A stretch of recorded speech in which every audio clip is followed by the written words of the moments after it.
आज देखिए छठवीं पंचवर्षीय योजना। उससे पहले बताइए क्या था, सब लोग बताइए जल्दी से कमेंट करके, किस पंचवर्षीय योजना में जो है विशेष राज्य का दर्जा दिया गया था। कुछ राज्यों को, 3 राज्यों को किस पंचवर्षीय योजना में विशेष राज्य का दर्जा दिया गया था, बताइए सब लोग।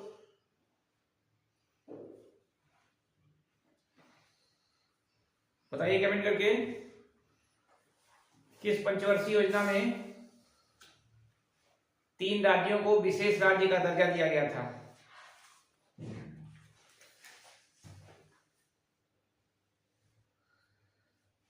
बताइए, थोड़ा सा जल्दी से रिकॉल हो जाए, उसके बाद आगे बढ़ा जाएगा फिर।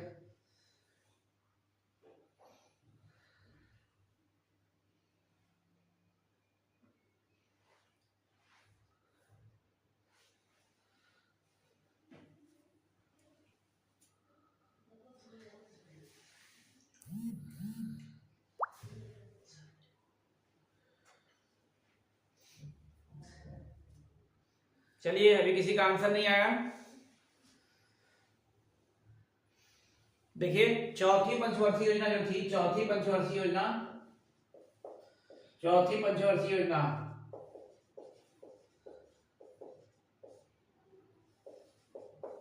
इसके बारे में बताए थे। इसमें 3 राज्यों को विशेष राज्य का दर्जा दिया गया था गाडगिल फार्मूले के तहत। गाडगिल फार्मूले के तहत, ठीक है, गाडगिल फार्मूला। इसके तहत 3 राज्यों को विशेष राज्य का दर्जा दिया गया था। चलिए, ये बताइए कौन कौन से 3 राज्य थे, कौन कौन से 3 राज्य थे, बताइए सब लोग।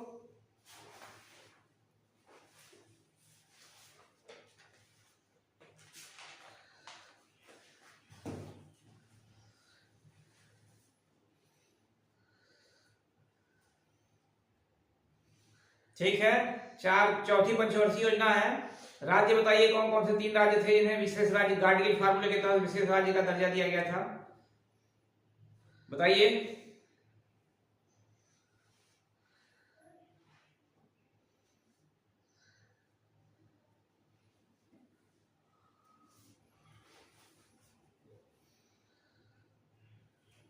किसी का आंसर नहीं आया अभी तक।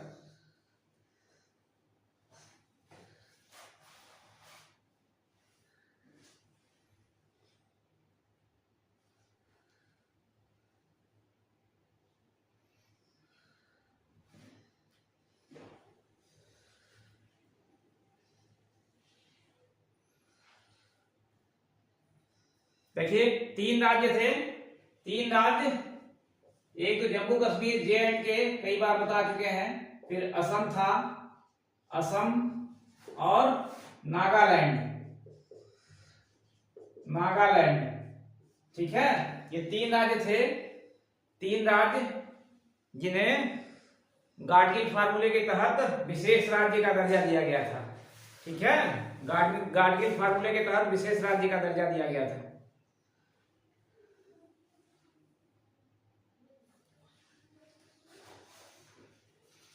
ठीक है राहुल कुमार।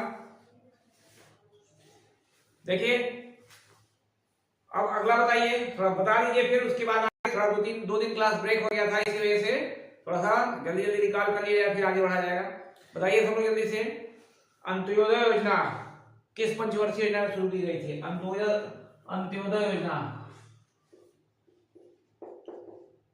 अंत्योदय योजना किस पंचवर्षीय योजना में शुरू की गई, बताइए जल्दी से।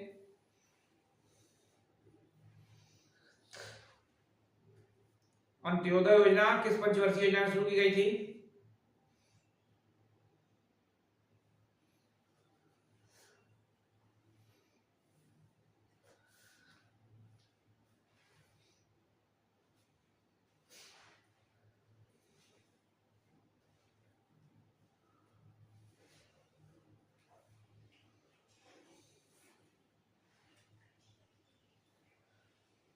अभी तक किसी का जवाब नहीं आया, यानी कि पढ़ाई लिखाई नहीं हुआ, खाली होली बनाए हैं। देखिए, इसको 5वीं पंचवर्षीय योजना में शुरू किया गया था ना, 5वीं पंचवर्षीय योजना, 5वीं में, ठीक है। 5वीं पंचवर्षीय योजना का कार्यकाल बताइए, चलिए कार्यकाल बताइए। तो इसको 1977 से लेकर 1978 में शुरू किया गया था। इसके अलावा काम के बदले अनाज योजना, काम के बदले अनाज योजना, ये भी 1977-78 में इसी पंचवर्षीय योजना में शुरू हुई थी। ठीक है, इसी पंचवर्षीय योजना में काम के बदले अनाज योजना भी शुरू हुई थी। काम के बदले अनाज योजना का भी शुरुआत इसी में। 3 प्रमुख और भी बहुत सारे इसमें देखिए 20 सूत्री कार्यक्रम वगैरह, गरीबी हटाओ का नारा दिया गया था 5वीं पंचवर्षीय योजना में, इसलिए बहुत सारी योजनाएं शुरू की गई थी। देखिए इसमें न्यूनतम आवश्यकता कार्यक्रम भी इसी पंचवर्षीय योजना के तहत शुरू किया गया था। न्यूनतम आवश्यकता कार्यक्रम, ठीक है, इसको भी इसी पंचवर्षीय यानी कि 5वीं पंचवर्षीय योजना के तहत ही शुरू किया गया था। ठीक है सुधीर कुमार, इसमें 1974 देखिए 5वीं पंचवर्षीय योजना में बहुत सारी योजनाएं शुरू की गई थी, बताए थे आप लोग को। अब इसमें देखिए एक तो अंत्योदय, कई बार पूछा है परीक्षा में कब की शुरुआत कब हुई थी, तो 1977-78 में हुई थी। ठीक है, 5वीं पंचवर्षीय योजना के दौरान हुई थी। इसके अलावा काम के बदले अनाज योजना की भी शुरुआत इसी पंचवर्षीय योजना में हुई थी, 5वीं में ही 1977-78 में ये भी हुआ था। और न्यूनतम आवश्यकता कार्यक्रम की शुरुआत भी 1974 में इसी पंचवर्षीय योजना के तहत हुआ था, इसी पंचवर्षीय योजना के तहत हुआ था। ठीक है, चलिए कौन सी पंचवर्षीय योजना पहले समाप्त कर दी गई थी? कौन सी पंचवर्षीय योजना पहले समाप्त कर दी गई थी?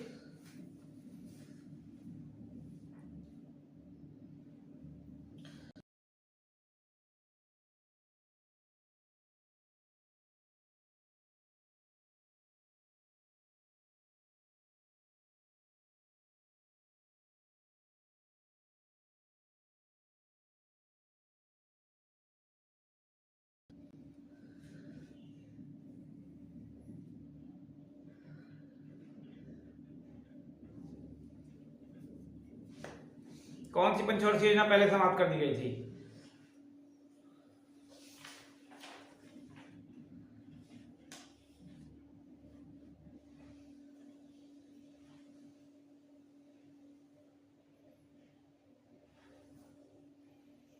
ठीक है, 5वीं पंचवर्षीय योजना ही पहले समाप्त कर दी गई थी। ठीक है, चलिए ये तो हो गया। इसको पिछले क्लास में पढ़ाया जा चुका था। अब आज जल्दी जल्दी देखिए, एग्जाम के दृष्टि से 5 पंचवर्षीय योजनाएं बहुत महत्वपूर्ण हैं। इनके मॉडल क्या थे, इनमें मेन कार्यक्रम क्या हुआ था, देखिए। इसके अलावा उद्योग वाला था, उद्योग वाला जल्दी बताइए सब लोग। किस पंचवर्षीय योजना में प्रमुख उद्योग, 3 प्रमुख उद्योग शुरू किए गए थे, बताइए। ये सब सारी चीजें जो है आपकी मेन 5वीं पंचवर्षीय योजना तक ही ज्यादा क्वेश्चन आते हैं, उसके बाद से तो बहुत कम क्वेश्चन बनता है। 5वीं पंचवर्षीय तक ही आपको बढ़िया से तैयार करना है। चलिए बताइए। ठीक है, सुधीर कुमार, एक साल पहले समाप्त कर दी गई थी। कौन सी पंचवर्षीय योजना में 3 बड़े उद्योग लगाए गए थे, बताइए।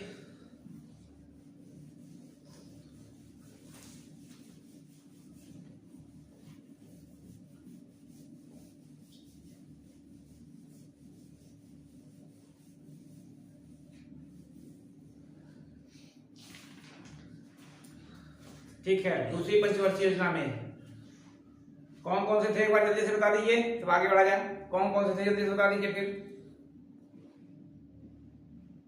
तब तक देखिए, जब 5वीं पंचवर्षीय योजना को 1 साल पहले समाप्त कर दिया गया, क्योंकि मोरारजी देसाई की सरकार आ गई थी, इंदिरा गांधी की सरकार उस समय चली गई थी, तो 1 साल पहले उसको समाप्त कर दिया गया था। ठीक है, तो फिर 2 साल तक कोई योजना अवकाश नहीं हुआ, कोई योजना नहीं चली। ठीक है ना। देखिए, योजना अवकाश के बारे में आप लोग बता चुके हैं। योजना अवकाश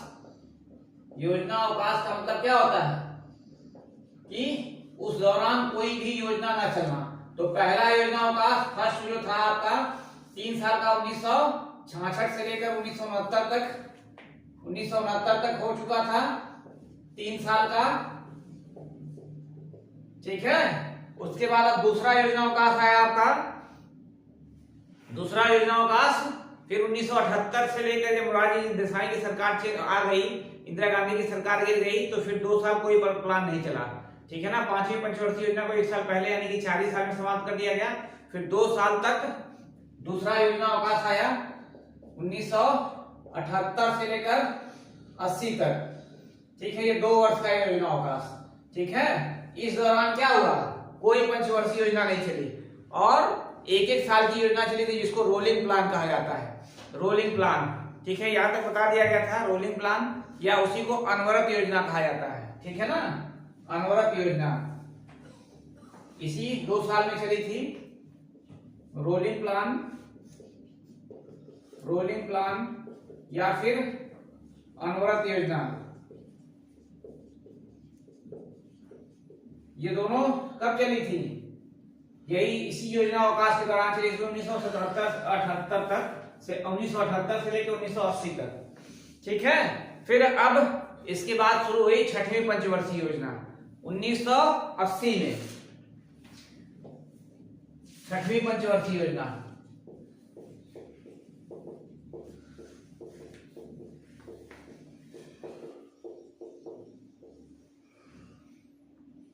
इसका 1980 से लेकर 1985 तक, 1985, ठीक है। पुराने लोग बताइए इसका मॉडल क्या था, 6वीं पंचवर्षीय योजना का मॉडल बताइए।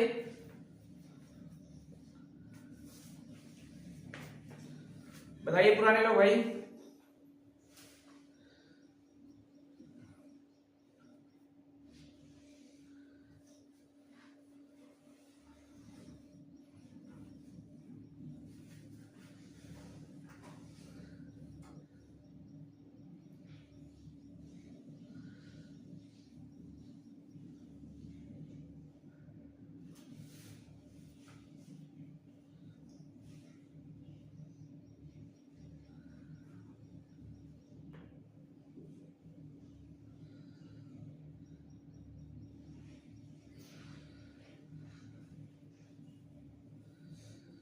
ठीक है, उसका मॉडल अब ज्यादातर पंचवर्षीय योजनाओं का देखिएगा तो मॉडल आपका योजना आयोग मॉडल ही रहेगा।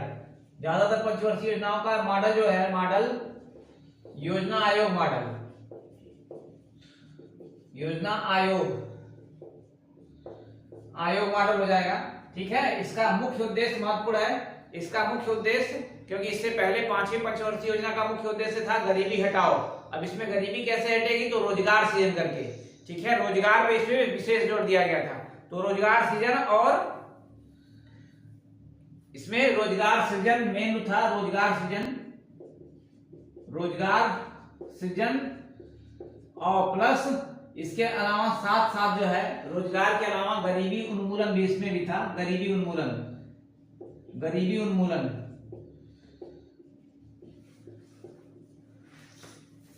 मेन रूप से अगर पूछता है परीक्षाओं में क्वेश्चन की रोजगार पर किस पंचवर्षीय योजना में विशेष रूप से फोकस किया गया, तो इसी पे किया गया था, ठीक है। इसमें एक महत्वपूर्ण कार्य हुआ था, ठीक है, इसमें एक बहुत महत्वपूर्ण कार्य हुआ था, नाबार्ड की स्थापना हुई थी, नाबार्ड, ठीक है। ताकि नाबार्ड एक ऐसी संस्था है, कृषि क्षेत्र में ऋण उपलब्ध कराने वाली सबसे बड़ी संस्था है नाबार्ड, ठीक है ना। इसी पंचवर्षीय योजना में इसको किया गया था। नाबार्ड को देखिए, जब बैंक पढ़ाएंगे अलग से पूरा डिटेल में पढ़ाया जाएगा, लेकिन यहाँ पे जान लीजिए कि इसी पंचवर्षीय यानी 6वीं पंचवर्षीय योजना में 1982 में नाबार्ड की स्थापना की गई थी।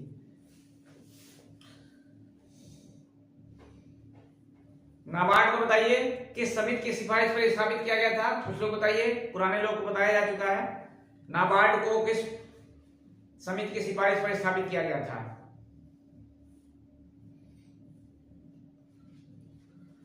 बताइए जल्दी से, थोड़ा सा एक आध पॉइंट बताइए। नाबार्ड का पूरा नाम और ये सब सारी चीजें आगे, क्योंकि पंचवर्षीय योजना जल्दी जल्दी खत्म करना आज।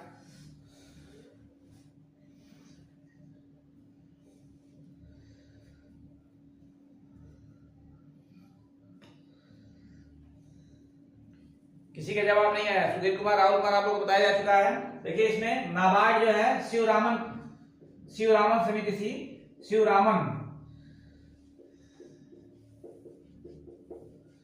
इसकी सिफारिश पर इसको स्थापित किया गया था नाबार्ड को, ठीक है ना, शिवरामन समिति की सिफारिश पर।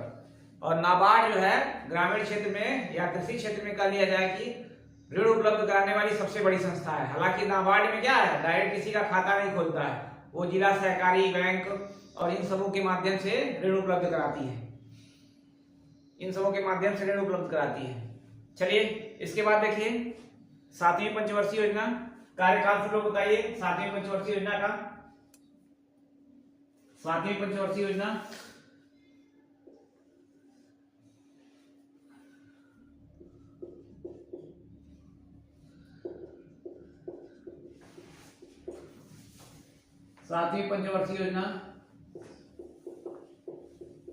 कार्यकाल बताइए सब लोग।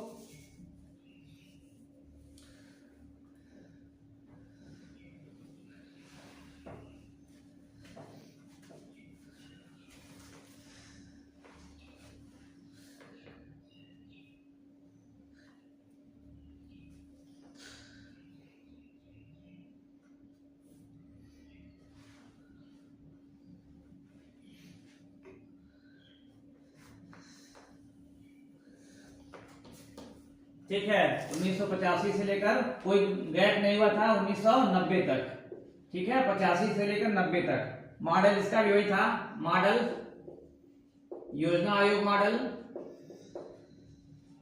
योजना आयोग मॉडल इसका भी था। इसका मुख्य उद्देश्य देखिए, इसका मुख्य उद्देश्य बताइए। मुख्य उद्देश्य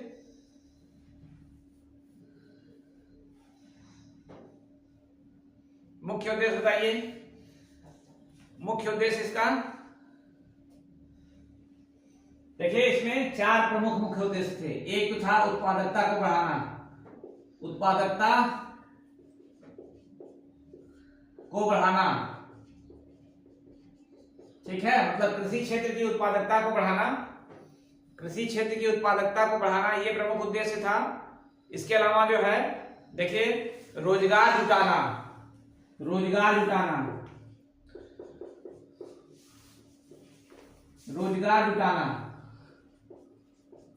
ठीक है, ये था रोजगार जुटाना का मतलब क्या है, अलग अलग क्षेत्रों से अलग अलग तरीके से इसको रोजगार जुटाना। ठीक है, इसको एक संयुक्त रूप से अभी सुधीर कुमार, ठीक है, अभी संयुक्त रूप से सबको आधुनिकीकरण इसको कहा जाएगा। जैसे क्या है, उत्पादकता जब बढ़ाएंगे आप तो जाहिर सी बात है क्या होगा, उसमें उत्पादकता बढ़ाने के लिए आपको नई तकनीक की जरूरत पड़ेगी, तो एक साथ उसको सबको आधुनिकीकरण इसका नाम दिया जाएगा। लेकिन 4 मेन वो है फोकस, उत्पादकता बढ़ाना, रोजगार जुटाना। रोजगार जुटाने से मतलब क्या है, रोजगार आप कैसे जुटाएंगे, अलग अलग क्षेत्रों में निवेश करके इस तरह से। ठीक है, इसके अलावा जो है समता एवं न्याय पर आधारित। समता मतलब क्या होता है, समता एवं न्याय, न्याय पर आधारित विकास।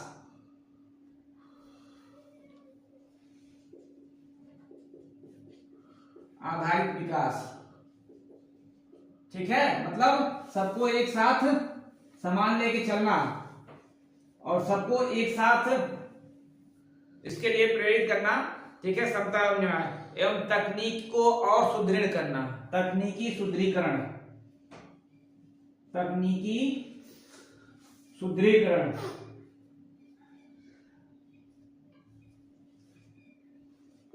तकनीकी सुदृढ़ीकरण ये 4 थे, उत्पादकता बढ़ाना, रोजगार जुटाना, समता एवं न्याय पर आधारित विकास और तकनीकी शुद्धिकरण। सबको एक साथ मिलके इसको कहा जाएगा आधुनिकीकरण, भी नाम से दिया जाता है, आधुनिकीकरण।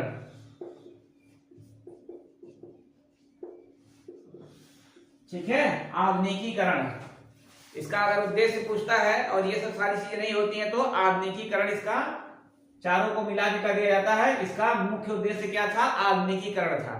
ठीक है, लेकिन 4 अलग अलग क्षेत्र इसमें है। ठीक है, और इसके अलावा देखिए एक प्रमुख चीज इसमें क्या थी, इसमें एक प्रमुख चीज ये थी, अब तक जितनी भी पंचवर्षीय योजना आप देखे हैं, ठीक है, उसमें सभी में क्या था, 2 क्षेत्र। भारत में, भारत की अर्थव्यवस्था कैसी है, मिश्रित अर्थव्यवस्था है। मिश्रित अर्थव्यवस्था का मतलब होता है कि सार्वजनिक और निजी दोनों क्षेत्र का समावेश होना। अब सार्वजनिक क्षेत्र और निजी क्षेत्र, हमेशा इससे पहले क्या होता था, सार्वजनिक क्षेत्र का हिस्सा ज्यादा होता था, मतलब सरकार क्या करती थी, ज्यादा फोकस करती थी योजनाओं पे, ज्यादा पैसा लगाती थी। लेकिन इस पंचवर्षीय योजना में ऐसा पहली बार हुआ कि सार्वजनिक क्षेत्र का हिस्सा निजी क्षेत्र से कम हो गया। ठीक है ना, ये महत्वपूर्ण पॉइंट है, इसको सब लोग नोट कर लीजिएगा कि पहली बार ऐसा हुआ कि सार्वजनिक क्षेत्र का जो हिस्सा था ये कम हो गया और निजी क्षेत्र का हिस्सा बढ़ गया, ज्यादा हो गया।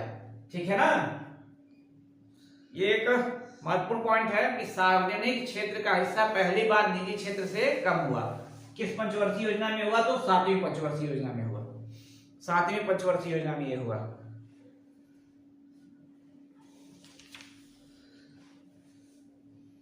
चलिए इसके बाद और देखिए,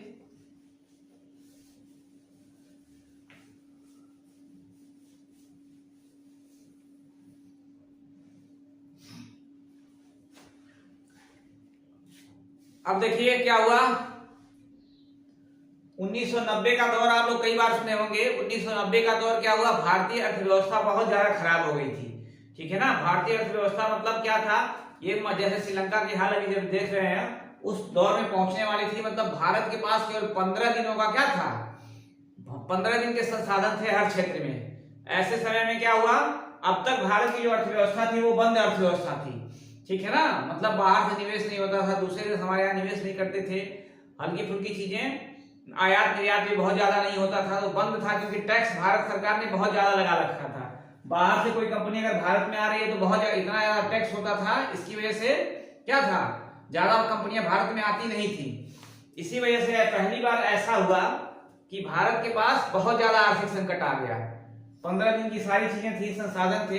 ऐसे में मनमोहन सिंह उस समय वित्त मंत्री थे, उन्होंने क्या किया, भारतीय अर्थव्यवस्था को खोल दिया। ठीक है ना, लेकिन खोला, उससे पहले क्या हुआ, 2 साल तक फिर कोई योजना नहीं चल पाई। ठीक है ना, 2 साल तक फिर कोई योजना नहीं चल पाई, यानी कि 90 के बाद तीसरा योजना अवकाश हुआ। तीसरा योजना अवकाश हुआ। ये 1990 से लेकर 1992 तक। इस दौरान फिर 2 साल का कोई भी योजना नहीं चल पाई। ठीक है ना, अर्थव्यवस्था खराब होने के कारण कोई भी योजना नहीं चल पाई। बताइए अब तक कुल कितने साल का योजना अवकाश हो गया, बताइए सब लोग जल्दी से।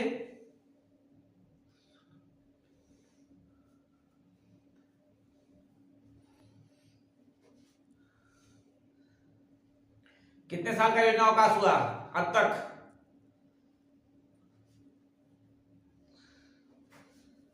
जल्दी बताइए भाई सब लोग कमेंट करके।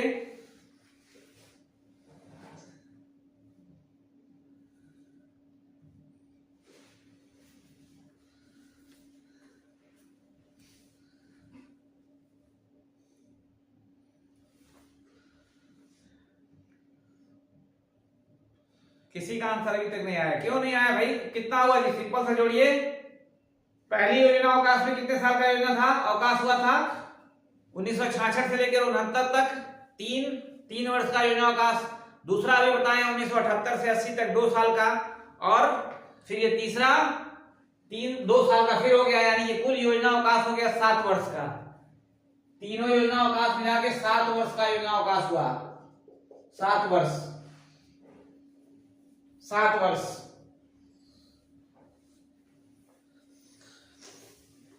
चलिए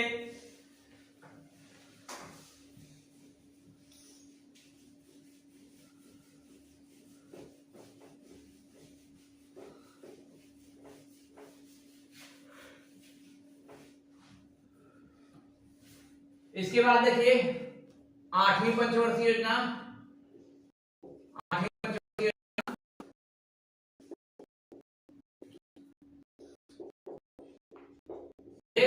2 साल से लेकर 1997 तक। ठीक है, इसका मतलब बताइए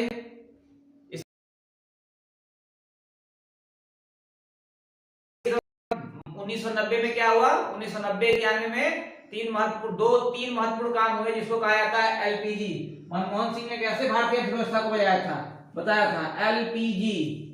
ठीक है, एलपीजी, ये 3 महत्वपूर्ण काम कैसे उन्होंने किया कि भारतीय अर्थव्यवस्था बची। तो एलपीजी मतलब होता है लिबरलाइजेशन, मतलब उदारीकरण। उदारीकरण क्या किया, जो अब तक बहुत ज्यादा विदेशों से जो कंपनियां आती थी भारत में, उसके में टैक्स इतना ज्यादा होता था कि कोई कंपनी आ नहीं पाती थी, उसमें और ढील दिया, टैक्स वगैरह कम किया, कुछ रूल जो फॉर्मेलिटी वगैरह होती है, नियम कानून होते हैं, उसको कम किया। फिर ये सब सारी चीजें करने से क्या हुआ, उदारीकरण किया। उसके बाद पी प्राइवेटाइजेशन, मतलब बहुत सारी संस्थाओं को क्या किया है, मतलब निजी क्षेत्र में बेचा, निजीकरण किया उसका, निजीकरण। निजीकरण करने से क्या होगा, सरकार जिस कंपनी को नहीं चला पा रही थी, निजी हाथों में गई और निजी हाथों में उस कंपनी को उसको रन किए, उससे जो रोजगार मिला लोगों को, ठीक है, एक जो साइकिल होता है पहिया वो चलना शुरू हुआ। और इसके अलावा जी से ग्लोबलाइजेशन, यानी कि वैश्वीकरण। वैश्वीकरण मतलब क्या हुआ, अपनी अर्थव्यवस्था को पूरे विश्व के लिए खोल दिया गया, जो अब तक बंद अर्थव्यवस्था थी उसको क्या किया गया, पूरे विश्व के लिए खोल दिया गया। तो तीन महत्वपूर्ण चीजें हैं एलपीजी, ठीक है ना, इसको याद रखिएगा। 1990-91 के दौरान हुई, मनमोहन सिंह उस समय वित्त मंत्री थी, उन्होंने किया था, और तभी से भारत की अर्थव्यवस्था खुली अर्थव्यवस्था हुई, उससे पहले बंद अर्थव्यवस्था थी, ठीक है ना, वो बचाया था इसको। चलिए, 8वें पंचवर्षीय योजना का मॉडल किसी ने नहीं बताया अभी तक।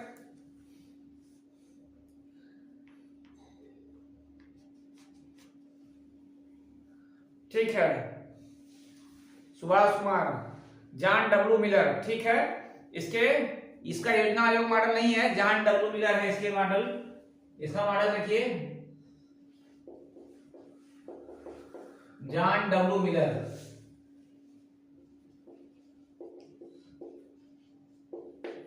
ठीक है, जॉन डब्ल्यू मिलर। इसका मुख्य उद्देश्य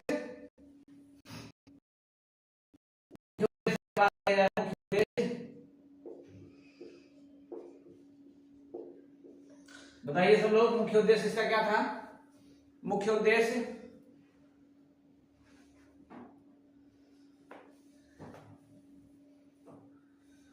मुख्य उद्देश्य बताइए।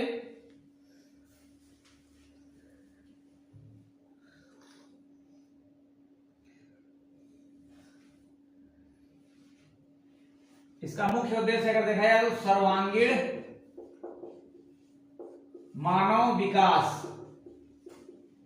ठीक है, सर्वांगीण मानव विकास, मतलब मानव का सभी तरह से विकास, ठीक है। इसमें क्या होगा, इसमें जब सर्वांगीण मानव विकास होगा तो बहुत सारी चीजें आएंगी, ठीक है। और अभी हाल ही में ये 3 चीजें बताएं, तो इसमें ये सब सारी चीजें फॉलो की गई थी, इसलिए इसमें निर्यात को प्रोत्साहन दिया गया था। ये भी एक तरह से समझ लीजिए क्या था, ठीक है, मानव संसाधन का विकास या सर्वांगीण मानव संसाधन भी लिख सकते हैं इसको आप, लिख करके मानव संसाधन का विकास भी कई बार आता है, ये भी रहता है, ठीक है। सर्वांगीण मानव विकास रहे या फिर मानव संसाधन का विकास, एक ही चीज है, ठीक है ना। इसमें निर्यात को विशेष रूप से प्रोत्साहन दिया गया था, निर्यात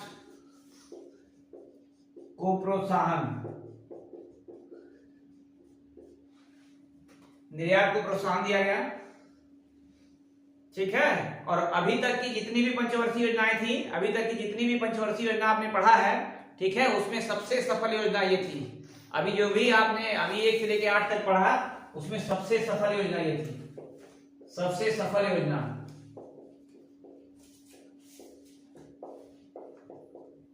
सबसे सफल योजना थी ये।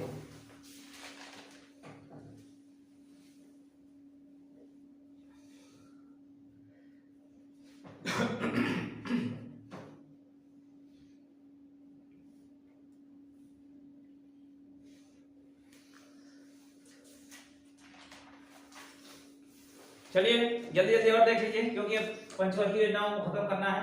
9वीं पंचवर्षीय योजना देखिए, 9वीं पंचवर्षीय योजना, 9वीं पंचवर्षीय योजना कार्यकाल सब लोग जल्दी बताइए, कमेंट करिए।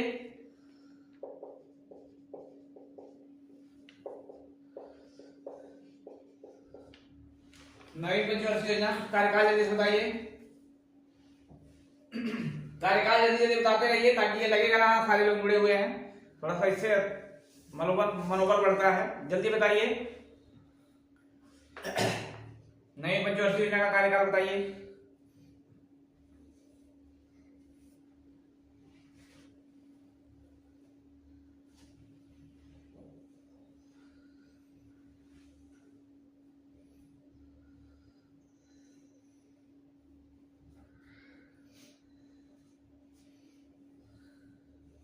ठीक है, सिंपल सा है। यहाँ पे कोई योजनाओं का हुआ नहीं है। 1997 से लेकर 5 साल जोड़ दीजिए, 2002 हो जाएगा, 2002 तक। ठीक है, इसका मॉडल इसका वही है, योजना आयोग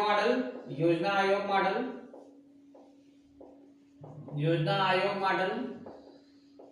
ठीक है, इसका उद्देश्य बताइए सब लोग। इसका उद्देश्य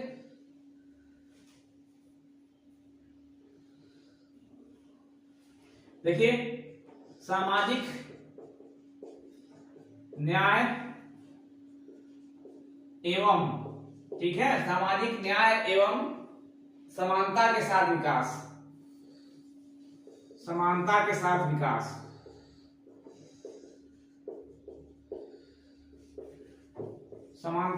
विकास, ठीक है, ये इसका था, सामाजिक न्याय एवं समानता के साथ विकास। कुछ और चीजें जैसे न्यायपूर्ण वितरण भी इसको कह सकते हैं। जब सामाजिक न्याय हो गया तो न्यायपूर्ण वितरण भी हो जाएगा। ठीक है, इसके अलावा इसमें 2-3 चीजें पे विशेष फोकस है। एक तो सबसे पहला जो था कि मानव का जो जीवन था उसकी गुणवत्ता में सुधार लाना, मानव जीवन की गुणवत्ता में सुधार लाना, ये बहुत महत्वपूर्ण इसमें था। मानव जीवन की गुणवत्ता में सुधार लाना।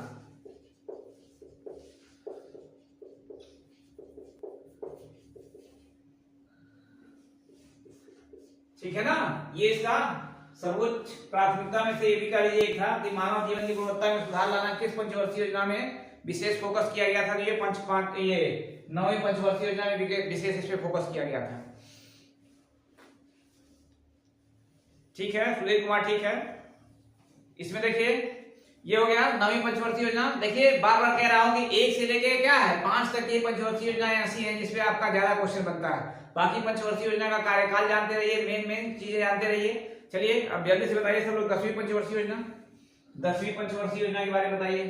कब से कब तक कार्यकाल बताइए सब लोग। 10वीं पंचवर्षीय योजना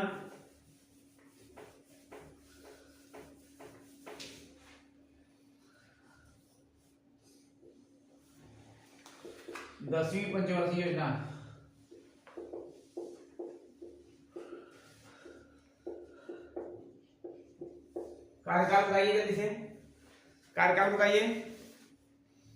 ठीक है, सिंपल सा है, कोई वो है नहीं इसमें, आप यहीं से आगे बढ़ा देंगे 2002 से लेकर 2007 तक। ठीक है, एक चीज हमेशा ध्यान रखिएगा कि जो भी पंचवर्षीय योजना रहेगी, जो शुरुआत हो रही है क्या है 1 अप्रैल से होती है और खत्म होती है 31 मार्च को। ठीक है ना, तो ये हमेशा इसको ये छुपा हुआ है 1 अप्रैल 2002 से 31 मार्च 2007। ये जरूर ध्यान रहे सबको, ये पूरा डेट यही है आपका, बस इतना थोड़ी चीजें ये आप जरूर जानते रहिए। इसका मॉडल भी बताइए सब लोग, क्या है मॉडल, इसका मॉडल बताइए 10वीं पंचवर्षीय योजना का।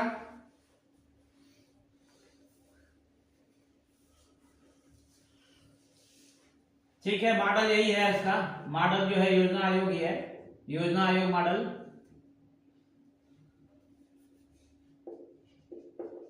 योजना आयोग, ठीक है, योजना आयोग मॉडल है। उद्देश्य बताइए इसका, मुख्य उद्देश्य क्या था 10वीं पंचवर्षीय योजना का? मुख्य उद्देश्य जल्दी से बताइए।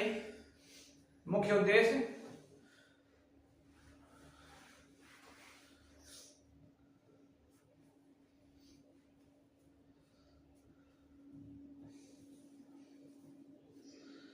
चलिए ठीक है, देखिए समावेशी विकास। समावेशी विकास का मतलब क्या होता है? देखिए एक इस समावेशी का अर्थ थोड़ा सा समझ लीजिए। समावेशी विकास का मतलब ये होता है कि मानव जो संसाधन होते हैं, जैसे प्राकृतिक संसाधन जो है उसका ऐसा दोहन करना कि आगे वाली पीढ़ी के लिए भी वो बचा रहे। मतलब इस तरह से ना कर देना कि फिर आगे की चीज लिए वो बचा ही ना हो।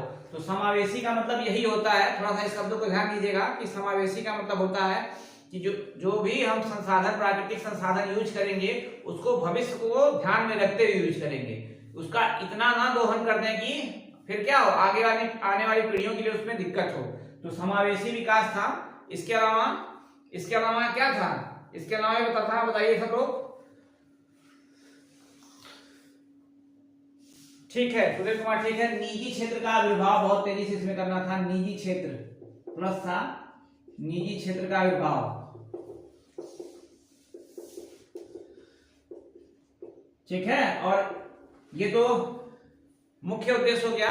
इसके अलावा भी कुछ छोटे छोटे इसके उद्देश्य थे। एक तो था गरीबी और बेरोजगारी उन्मूलन, फिर से इसमें आया था गरीबी और बेरोजगारी, गरीबी एवं बेरोजगारी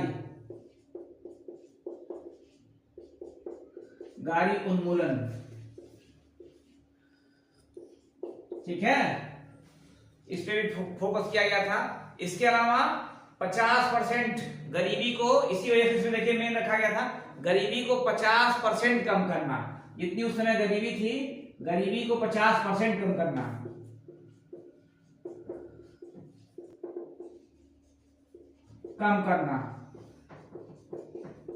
ठीक है, गरीबी पे विशेष फोकस किया गया था, गरीबी को 50% तक कम करना।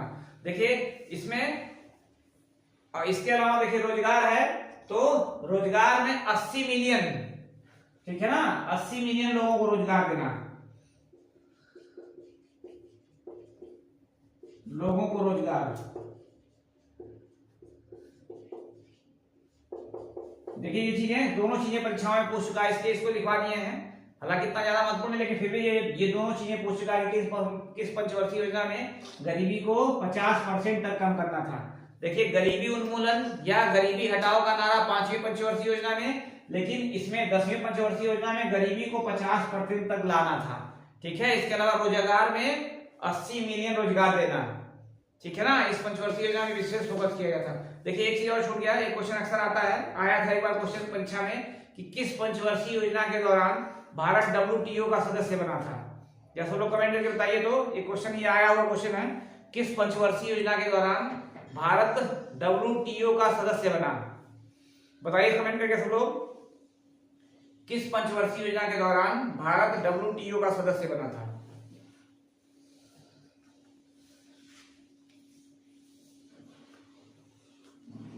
बताइए।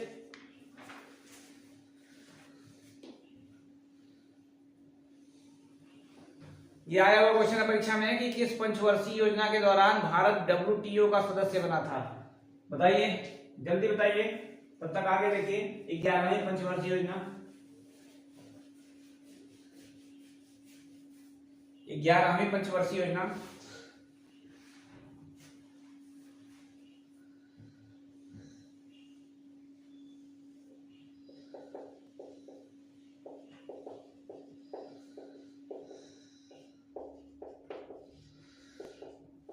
ये 11वीं पंचवर्षीय योजना कार्यकाल कब से हो जाएगा, 5 साल उसी में जोड़ लीजिए, 5 साल उसी में जोड़ लीजिए। मतलब क्या हो गया, 2007 के बाद से 2012 तक, 2007 से लेकर 2012। ठीक है, 2007 से 2012। ठीक है, ठीक है, सबके जवाब सही आ रहे हैं। 8वीं पंचवर्षीय योजना कब से कब तक थी, तो 8वीं पंचवर्षीय योजना के दौरान ही क्या हुआ था, WTO बना ही था, WTO 1995 में बना ही था। इसी वजह से 1995 जब उसकी स्थापना हुई थी, तभी भारत क्या था, संस्थापक सदस्य में से था। और 1995 के दौरान 8वीं पंचवर्षीय योजना चल रही थी। तो ये ध्यान दीजिएगा, कभी कभी इस तरह का क्वेश्चन आ जाता है, तो पंचवर्षीय योजना का कार्यकाल टाइम आपको याद रखना जरूरी है। ठीक है, कभी कभी इक्का दुक्का क्वेश्चन इस तरह से पूछ लेता है। ठीक है ना, तो देखिए 8वीं पंचवर्षीय योजना 92 से 97 थी, और 1995 में WTO बना था, उसी के दौरान उसका सदस्य भारत था, क्योंकि संस्थापक सदस्य था भारत। चलिए 11वीं पंचवर्षीय योजना देखिए कार्यकाल हो गया। मॉडल इसका बताइए, मॉडल बताइए सब लोग।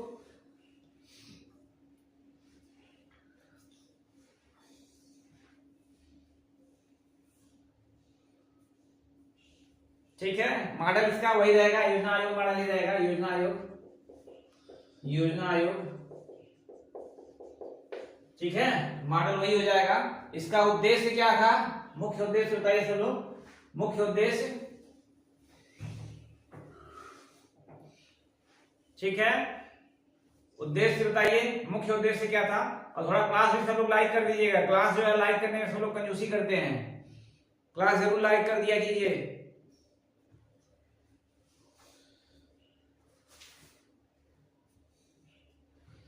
मुख्य उद्देश्य देखिए इसका,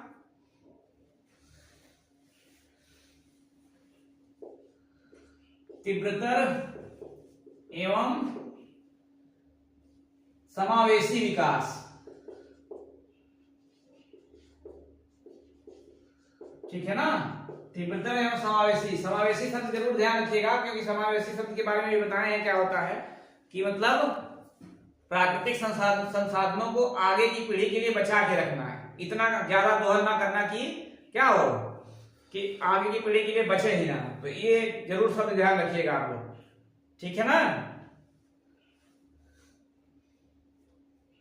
ठीक है, इसमें देखिए, इसमें दो तीन चीजें हैं। इसमें मेन है, इसमें शिक्षा पे बहुत ज्यादा फोकस किया गया था, शिक्षा पर, शिक्षा पे को बढ़ावा दिया गया था, शिक्षा पर जोर दिया गया था, इसमें शिक्षा पर जोर दिया गया था, ठीक है।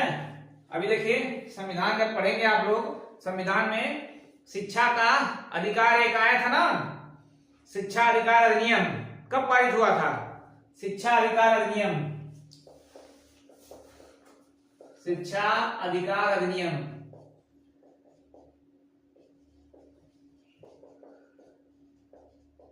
बताइए शिक्षा अधिकार अधिनियम कब पारित हुआ था।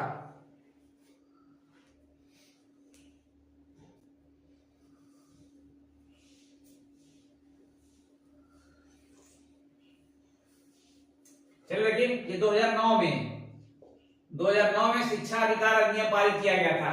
इसी के तहत ना, इसी के तहत क्या किया गया था, इसी के तहत 6 से 14 वर्ष के बच्चों को निःशुल्क एवं अनिवार्य शिक्षा, ये किसमें जोड़ा गया था, किस अनुच्छेद में जोड़ा गया, बताइए किस अनुच्छेद में जोड़ा गया था इसको।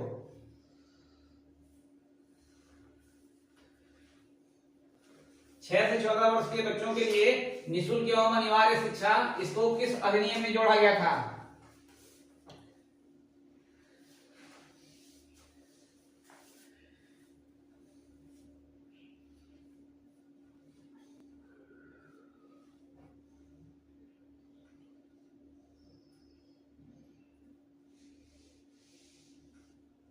अधिनियम बताइए, एक्ट बताइए, एक्ट किस एक्ट में जोड़ा गया था।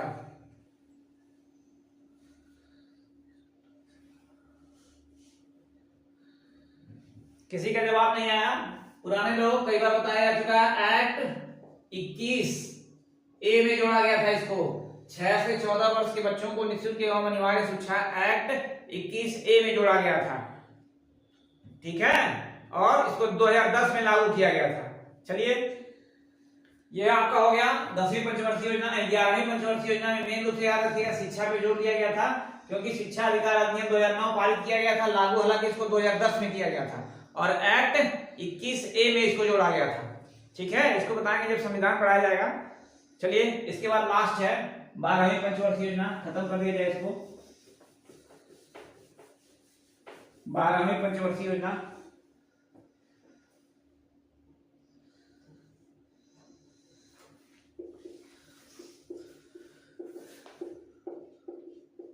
पंचवर्षीय योजना, ठीक है। ये हो जाएगी आपकी 2012 से लेकर 2012 से 2017। देखिए, सबसे पहला तो यही है कि ये अंतिम पंचवर्षीय योजना थी, अंतिम पंचवर्षीय योजना,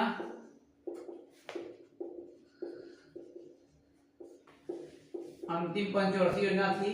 दूसरा क्या हुआ, जब 2012 में ये पंचवर्षीय योजना बनी थी तब कांग्रेस की सरकार थी, और 2014 में क्या हुई, कांग्रेस की सरकार बदल गई, मोदी जी की सरकार आई, और उन्होंने क्या किया, योजना आयोग को ही खत्म कर दिया, ठीक है, योजना आयोग को ही खत्म कर दिया, और 2015 में ये योजना समाप्त हो गई।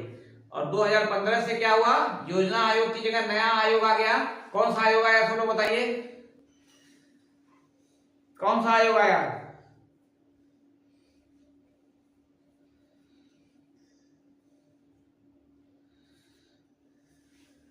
तब तक इसका देख लीजिए। उद्देश्य क्या था? हर क्षेत्र में तीव्रतर विकास, हर क्षेत्र में तीव्रतर विकास।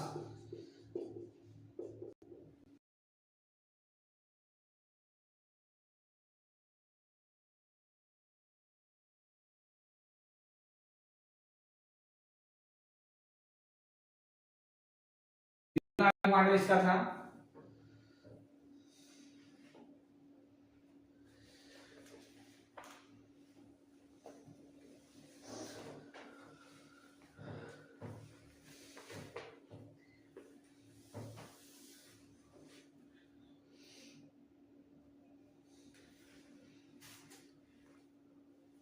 चलिए ठीक है, देखिए इसके बाद इसमें ज्यादा कुछ नहीं, 12वीं पंचवर्षीय योजना आपकी अंतिम पंचवर्षीय योजना है। ठीक है, इसको 2017 तक हालांकि कार्यकाल था इसका, लेकिन 2015 में इसको जब योजना आयोग ही समाप्त कर दिया गया, तो यहीं से ये योजना 2015 में ही समाप्त हो गई। 2015 में ही समाप्त हो गई ये योजना। देखिए एक 5वीं पंचवर्षीय योजना आपकी थी जो 1979 तक चलनी थी, लेकिन 1978 में समाप्त कर दी गई थी। उसी तरह से इसको भी कार्यकाल से पहले ही समाप्त कर दिया गया, और इसकी जगह पे योजना आयोग की जगह पे नीति आयोग आ गया, और नीति आयोग फिर अलग तरह से कार्य करता आया। तो नीति आयोग के बारे में कल की क्लास में डिटेल में बताएंगे, ठीक है ना। चलिए एक बार क्लास सब लोग लाइक कर दीजिए, उसके बाद अभी 5 मिनट बाद फिर मैथ की क्लास में सब लोग जुड़िएगा। क्लास लाइक कर दीजिए सब लोग।